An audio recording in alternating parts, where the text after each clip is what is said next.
Evening, everybody. Welcome to Map Talk. I know we're in for an exciting evening. We've got Glen McQuirk, the founder of Map for Life, as our speaker tonight, and it's an exciting topic. Glen qualified as a professional civil engineer.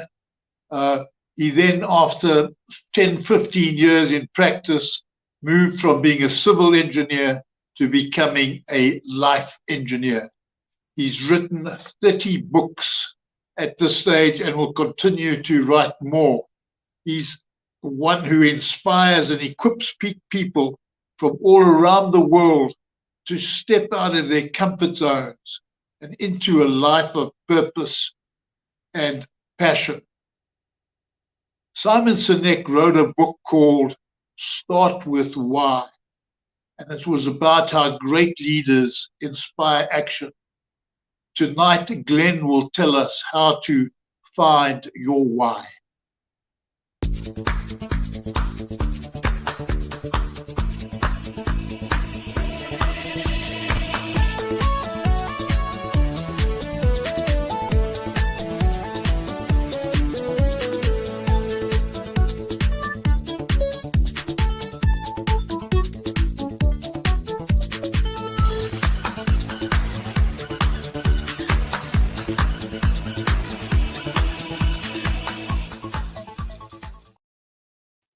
Well, good evening. This is really an exciting time. And as you all know, I am really passionate about purpose. And I believe without a shadow of a doubt that you were born for a purpose that the world cannot do without.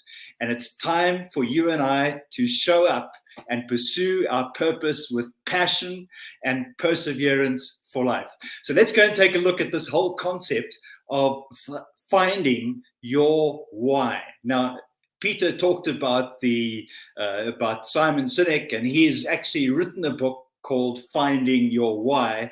And I'm certainly not going to be repeating what Simon says in his book because I haven't read that particular book as yet. And but the title is extremely captivating. And my first engagement with this whole concept of purpose was in listening to Dr. Miles Monroe, listening to cassette tapes. In fact, I'd been given 8 cassette tapes to listen to while I traveled on a journey from my hometown of East London all the way through to Harare in Zimbabwe. And this 24-hour journey meant that I could listen to each of these cassette tapes 3 times. And by the end of this journey, I had heard Miles Monroe talk about purpose and passion. In fact, those 2 words, purpose and passion, are Siamese twins. They all go together, and it's important for you to remember that. Purpose and passion are Siamese twins. But I was listening to Dr. Miles Monroe, and he talked about the word potential as well. And as I was listening to him, I began to feel deep down in my heart that there was something significant that I was birthed to bring to this world. And I'm sure everyone at some stage in their life begins to ask the question, why? For me, it was on my 30th birthday, I began to ask the question, why am I here? Of course, that question is a question of location, but I was interested in the why. What I realized at that particular point, and when I reflect back, is that the question why is something that everyone seems to ask, from a young child. The one question that is prevalent through all cultures and all places on the planet is this question, why? Except it's asked why daddy? It's almost like or why mommy? It's like a stuck record, from a 2-year-old right the way until they start school. There's this question, why? And for me, I used to ask that question, why, over and over again. But it was only at the age of 30 when I asked it for a different reason. You see, up until that point, I was interested in why things existed. But on my 30th birthday, it was more a question of why do I exist? I really believed at that point that surely there was more to life than what I was experiencing. There seemed to be a lack of fulfillment, an emptiness, a hollowness within my heart that nothing that I had done to that point was capable of filling.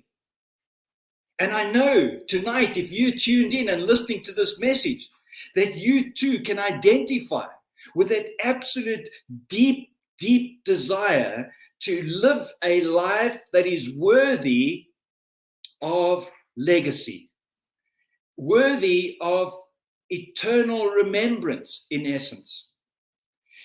And as I was preparing for this evening, a quote that Dr. Miles shared on one of those tapes was this. He said, purpose is the original intent of a thing. I like to add, and the original intent of someone, not just something, but someone.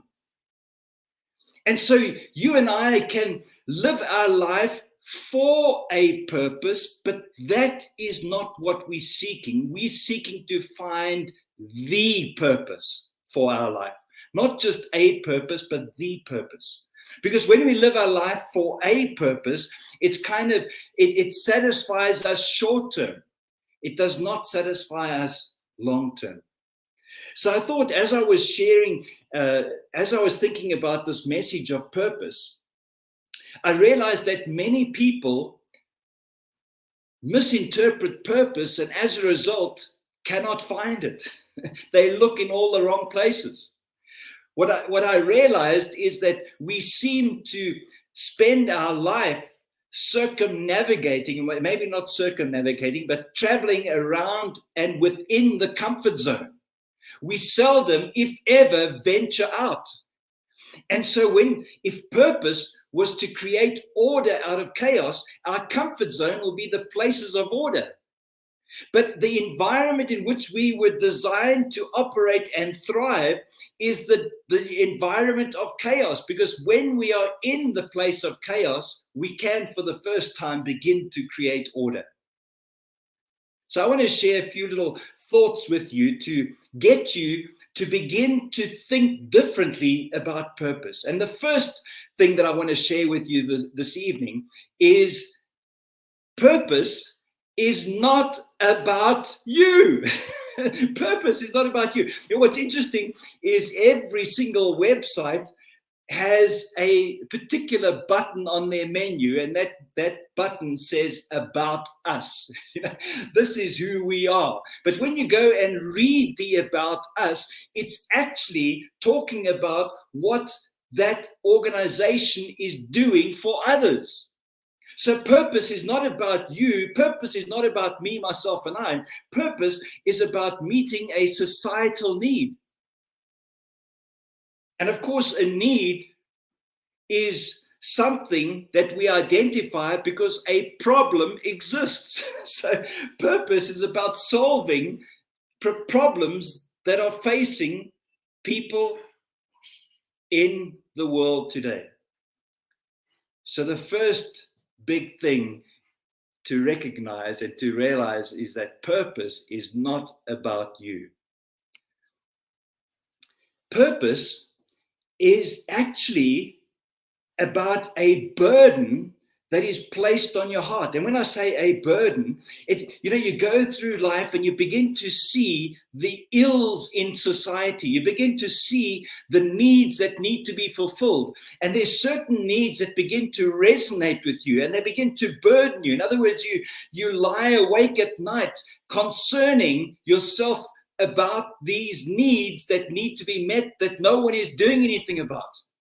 And they burden you until such a time that you begin to recognize and realize that you have the gifts and talents to meet that need. And if no one else is going to do it, you then step up to the plate and begin to fulfill or to meet that need. So the burdens that you have are actually, or can be likened to birth pains in essence. It's kind of precedes the realization that you were born to meet the need that you have been wired to identify. So purpose is something that's going to burden you. What's interesting about purpose is it's going to test your character. Your character is going to be tested, and you need to be prepared for this. Because, character is tested when flaws or weaknesses are revealed. And it's in that moment when those weaknesses and those flaws are revealed that you and I need to begin to develop our character. Because until we develop our character, we're not going to be fully prepared for the purpose that we have been entrusted to deliver. So character will be tested. Here's an exciting one, and that is that when it comes to purpose, death is certain. And why do I say this? Well, if I have to look at a seed that gets planted or a seed that gets sown, it has to go through death before it can bring forth life. And in the same way, I believe there's something about you and I dying to self, dying to the desire to be glorified and to be put on a pedestal and to be at the top of our game, to be the best in what we do so we can get all the recognition. We've got to die to those desires so that we can live for the desires of our heart. So death is certain. But when you die, you deliver on the desires of your heart. The environment in which you need to step into in order to reveal the hidden secrets in your heart that you were designed to bring forth is going to be foreign to you. It has to be foreign. Because the environment that you're currently in, the one that you grew up in, is only interested in what you look like on the exterior. The environment that you grew up in is all about the seed. It's not about the kernel that's inside that seed. So you need to step into an environment where you can lose the mask, where you can be who you were born to be. So the environment that you need to step into, although it's going to be foreign, you need to get familiar with being in a foreign space. You need to become familiar with the fact that other people are going to see you because you're going to stand out. You're going to need to become familiar with the idea that when you speak, it's going to sound like you have an accent because you're going to be different to the other people within that environment. Why? Because you've come to meet a need that they have and they cannot fulfill because they're not gifted in the same way that you've been gifted. So the environment is foreign. Here's an interesting one. When you begin to identify with your purpose, fear is going to grip your heart. It's going to be apparent. I say it apparent because we're going to feel the adrenaline rush that comes with identifying your purpose. And because adrenaline is something that is released when we are in a state of fear, we may misdiagnose that adrenaline rush, that excitement that comes with, with stepping in purpose. We may misdiagnose that as fear. But I want to say and tell you this evening that in order for your purpose to be fulfilled, faith is an absolute necessity. Faith is real. Faith is something that demands you to act on those desires of your heart, not just to talk about it, but to act on it. This isn't passive faith. It's not waiting for something to happen. It's doing something and making things happen. It's the faith to step where you cannot see the place that you're going to place your foot. But you know that when your foot reaches the level of the ground, there's going to be something there to support it. So you will need to step in faith. I've touched on this briefly, but it's important that you understand that glamour will be absent. So many times people are looking for purpose, and their definition of purpose is themselves standing on a stage in a theater with thousands of people worshiping them. That is many people's idea of fulfilling their purpose. When I fulfill my purpose, my name is going to be in lights. I'm going to be on the front page of every newspaper. People are going to know me. Know this, that your name is on your flame. People will get to know what you do more than they get to know you.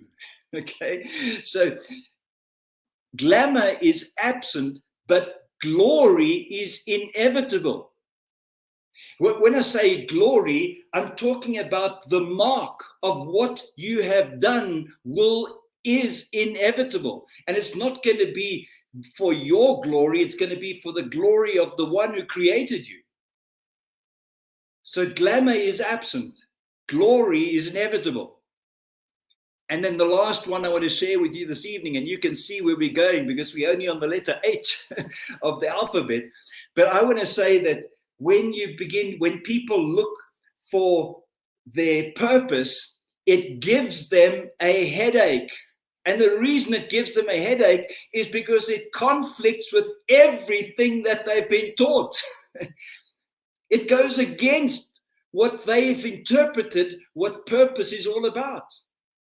And so they begin to have this war between their head and their heart. It's a kind of a tug of war, the two things pulling against each other.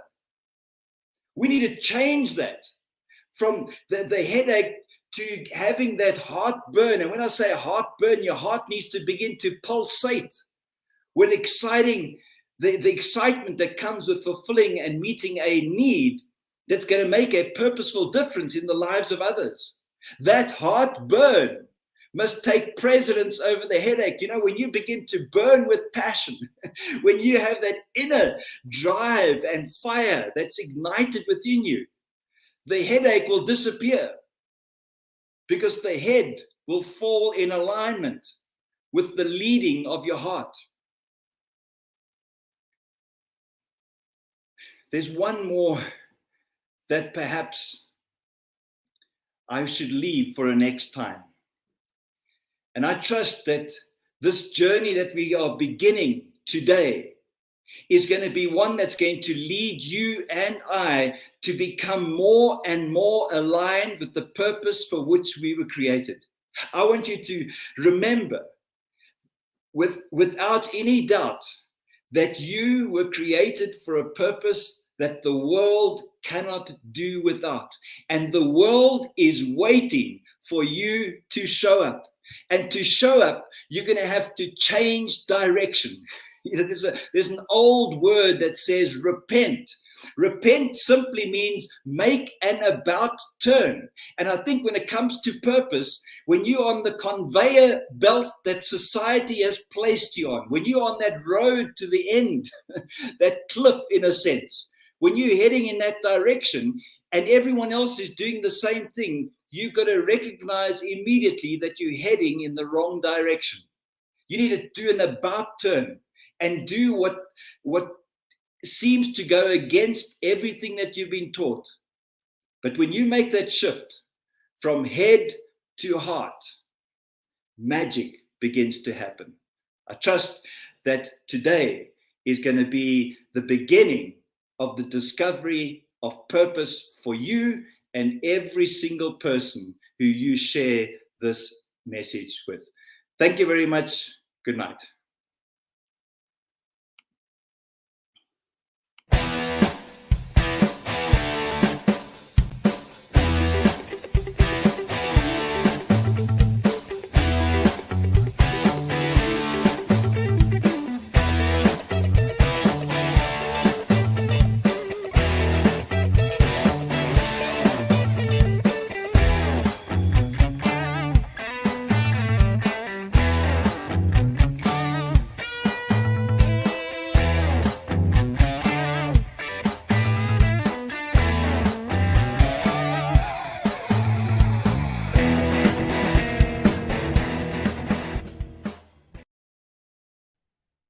Wow, wasn't that fantastic?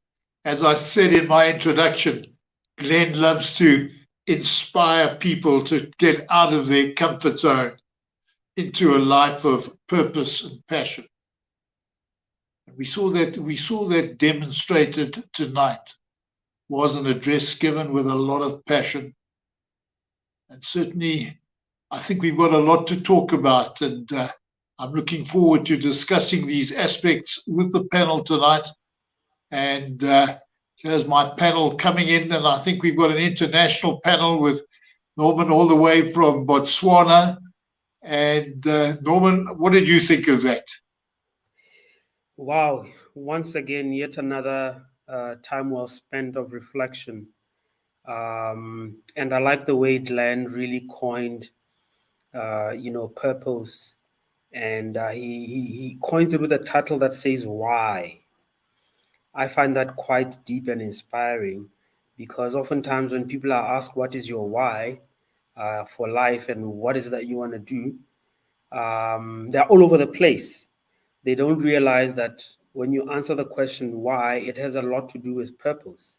Some will answer my why is I want to build a house.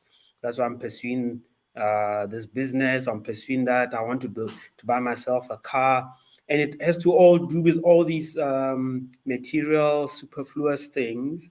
But Glen has brought us home to say, when you start talking why, think purpose. So I think it was a real good way of bring our minds to it. I was reading something just whilst I was waiting to come on air about Elvis Presley, and I think Elvis Presley was 42 when he died. And one thinks of Elvis Presley, who had fame and fortune, that so-called everything that the world holds as valuable. But he had this emptiness and he wasn't living for anything.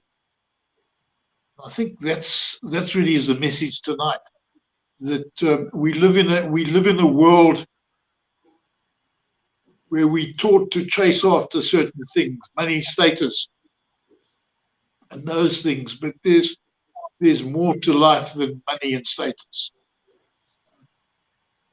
How would you describe that? Or how would you react to that statement? No, absolutely. Because you see, the moment you start talking money, you start talking status, you start talking material things, you're talking about things that are finite, things that have an ending, things that are there today, and then tomorrow they are absent.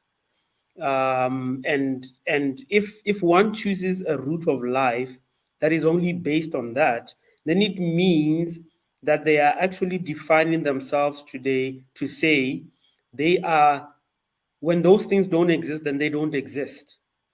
So indeed, when we start talking purpose, and as Glen defined it, the original intent of something, a life that is being lived to solve a particular challenge in life and in the world, then we are talking about a life that is living purposefully and will always exist for a good reason and a good cause. It's not controlled externally, but it's being driven from an internal why.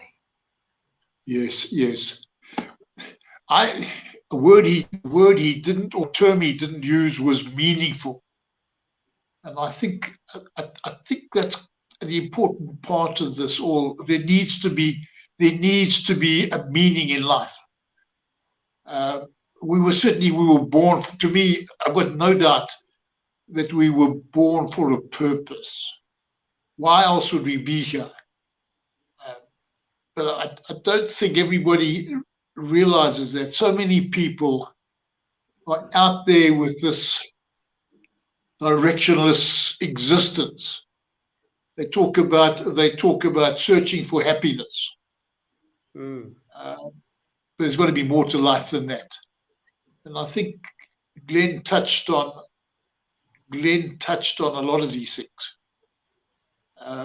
No, absolutely, Peter. I mean, like you said, this directionless living and chasing all the things that are wrong is what is one of the greatest problems. And in the Map for Life, philosophy and the program, its aim really is to bring us to focus on the rightful things to chase. And from tonight, for me, one of the things that came out subtly, it didn't come out clearly, but it was quite subtle, is that really what we're chasing here is the fact that even when you have found your purpose, it's not about the purpose ending somewhere, but you need to be chasing the potential that comes out of that purpose. Okay. Yes. Yes. Yeah. To me, that message came out very subtly, because if you're going to create order from chaos, there is that chaos in the world continually. So, the elements that, your character needs to be right, the elements that, the environment and the requirement for faith, these are elements that are calling you to a point of growth. And that point of growth means you are going higher and higher towards reaching your potential. So, oftentimes you can, claim to yourself that I have found my purpose, and it sounds like it's a place where you have arrived. No, you haven't arrived. It's a beginning point for growth of character, a beginning point for growth of faith, and so forth and so on. Life's a journey, isn't it? And that's what you're saying. And it's all about that journey and the growth along the way. And I think that's so important. What do you do about growing on a daily basis? Look, I think and I think I'll share a short experience exactly to answer your question. But growth really, purpose encapsulates quite a number of things. It also encapsulates exactly what you are asking, which is growth. Because when you are in your place of purpose, as you engage meaningfully in living out your life, the only thing that because you're so passionate about it, the only thing that happens next is you want to do it better and better and better. So you're going to be having a mindset of looking for books to read to become better at exactly your purpose, engage in activities that challenge you and take you to the next level of your purpose, so to speak, or your level of performance. So purpose in itself really encapsulates quite a lot. It's quite a rich place to begin from. Yes. What about questions? How important are questions? We started off talking about, and we started off tonight talking about find your why, and how, and you think as a little kid always asking why. Do we continue to ask that why all the time? And I think life is important. If we're going to grow, we've got to be asking questions. And what sort of questions are we asking? I see it's come up. What are we asking? Have you thought about those questions? Yeah, you see, the reason we don't continually ask the question why is because then we haven't found our purpose yet. Because when you have found your purpose and you get testimonies and people giving you feedback that Yes. you are adding meaning to my life, you're making a difference, we can see you accomplishing great things, we can see you are selfless. That feedback in itself is actually a reminder of your why. And by the reminder of your why means it keeps becoming your compass once again and your radar to remain within your purpose. So once again, here I am, motivating for the fact that in purpose is found a lot of things and a lot of answers. So we only don't keep asking our why and we're all over the place if we are not in our place of purpose. because we would easily forget. But in your purpose, people will keep reminding you by giving you that feedback that, wow, you've made an impact. Wow, you're making a difference. Wow, you're fitting something that is missing in life. That's how basically I would respond to your question. I was listening to something the other day, and it spoke about different levels of thinking, and it was almost saying that we need to be asking the why question 5 times. And I say the why we might change the why to who, to what, and but it's along the lines of what next, and then what next, and then what next. We need to be lining up. We need to be lining up these questions, and we need to be lining up the next steps. Yeah, I mean, Peter, I've asked myself along those. Yeah, I've asked myself, for example, why was I born in Botswana? That's the first why. Second, why was I born in Kanye, which is my home village? Okay, why was I born in this particular hospital? Why was I born into my family? Why did I get in? And it's actually a good beginning point, trying to figure out your reason for existence, the original intent. And then so you're right, that 5 level deep, 7 level deep type of asking is a good thing. Yeah. Have you found the answer to those questions? Well, in my case, indeed, I have. I mean, it's been such a great journey where you eventually find your voice, and I can share with you that for me, life, no matter what you throw at me, whether it's a project, whether it's an activity, no matter what it is, I always find myself gravitating to the value adding towards people, gravitating to wanting to share, gravitating to wanting to train, gravitating to want to see people do better. No, even take me to a construction project, somehow I just find myself in the space where I have to share. So, so, in that way, when you find your answer, you will find that you touch, no matter what you touch in life, your purpose stands out and it comes out. Yes. No, I love that. I love that. I see a message coming up. I've come to grow people. Is that your why? Absolutely. That's my why. That's my why. Absolutely. And in that way, inspire action. I mean, one of the things about purpose that I've seen in the corporate world that they use is really great leaders are trying to inspire, action in people to get them to belong to the corporate, to belong to the company and all of that. And they try and come up with these mission statements, vision statements that center around why. Because without that, then there's no existence of the organization. There's no real meaning of trying to solve. And we've seen where comparisons have been made. Why some companies are greater than the others. It's because they are solving a real life challenge and closing a gap somewhere. Yes.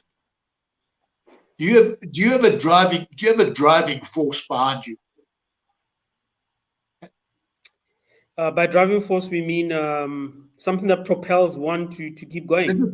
That propels you forward. Yes. I look at part of it is there's one thing that sort of pulls us. There's another thing that pushes us. That's my experience. Glen was talking from I'm not sure whether he was talking from a pushing or putting, but it's worth debating. From my personal point, one of the things that drives me forward is that I know that I was born for a purpose that the world can't do without. I was given gifts and talents to meet that purpose. And I know that one day I'm going to meet my creator, and I'm going to have to answer to my creator and tell him what I've done with those gifts and talents that he gave me. And I find that a strong driving force. It pushes me, it really pushes me to make sure that every day I'm doing something with my gifts and talents. No, powerful, Peter, powerful, Peter. One of the things for me as well is when you look at the lives that people live today, people are despondent, they have no hope. They end up going into the wrong things just because they do not have that hope. And if we are Yeah, able to share, to make people realize that, look, you were created for a purpose, and you walk with them that journey to find their own voice and ignite them and inspire them, and yeah, and and help them have that light bulb moment. For me, it's one of the things that really pushes me every day to say, look, in when we were created with creative power ourselves to create a future that doesn't exist, that begins with your own thoughts and your own inspirations. And the world can only become but a better place if all of us was to find our purpose, if yeah, all of us were to find our voice. So yeah, that to me is something that propels me every day to say, let's close this gap. Our yeah. education systems are not, and we can only play that role from a Map for Yes. Life point of view. I love the expression you use, finding your voice. And I think so few seek to find that voice. Mm, And I think that's our challenge as Map for Lifers is to inspire other people to find their voice, to get out there. I've got a book on my shelf up there, and it's just by John Piper. Um, Don't waste your life. And I find it so sad when I look at so many of my peers in particular, and it's a case of they can't wait for the day to retire, and that they then can go and do meaningless things. And I'm saying that mm, you know, there's so much more. There's so much more to life than that. John Piper starts that book off talking about a couple who traveling the world collecting seashells, saying, "Yeah, you know, is that solving, as Glen spoke about, solving a mm, need in the world? Is there a need out?" And just a little shift in that. When we look at the environment, and there's so many things that we can do to improve the environment, mm, or something like that, related to your love for nature, but it's mm. doing something to satisfy that. Was there anything else that stood out for you tonight? Well, it's I think the element of the headache becoming the heartburn. That was a point. Um, That was what I thought for me. My, if I were to take one thing out of it, it would be that headache and heartache. The two going together. Yeah. So yeah, um, yeah. So that for me also came out quite. It spoke to me in the sense that we don't realize that even that environment has to be different. You're going to stand out. You're going to be having this headache. You're going to be solving problems, and that's just the journey. But it becomes so rewarding and fulfilling when you start seeing, like you're saying, rather than correcting seashells. If I'm in love with nature, why don't I plant trees? there That's a we bit go. more meaningful. Yeah, that's Yeah. be more meaningful than going from ocean to ocean, river to river, collecting these seashells. Then what after that? But nonetheless, not that we're castigating people, but we're just encouraging that it is more meaningful in life if we were to do more the deeper things aligned to our purpose. Yes. Wonderful. I think that's a good place to end tonight. Would you like to one last thought for for our people out, the listeners, watch or viewers? Any last thought? Yeah. My last thoughts are that, because of the challenges of life, as a people, we find that we have our lows. People, mental health issues are a challenge today. Yes. People are broken, and there are these challenges of life. And my encouragement is, when we start asking ourselves the question, why do I exist? What is my original intent? In that in itself is therapeutic, and it's a beginning point where you will begin to gain shock absorbers that withstand the winds of challenges of life. Because even when you do not have your greater purpose inside and internally, is able to help you withstand. So that's my encouragement, really, that let's begin that journey of purpose. And as Map for Life, coaches, we are available to assist and help and walk the journey with people out there. Wonderful. And just to finish off where Glen almost finished, let's get out there and make the magic happen. Thank you, everybody, and look forward to being with you next Wednesday for the Map Talk Show. Thank you. Good night. Good night.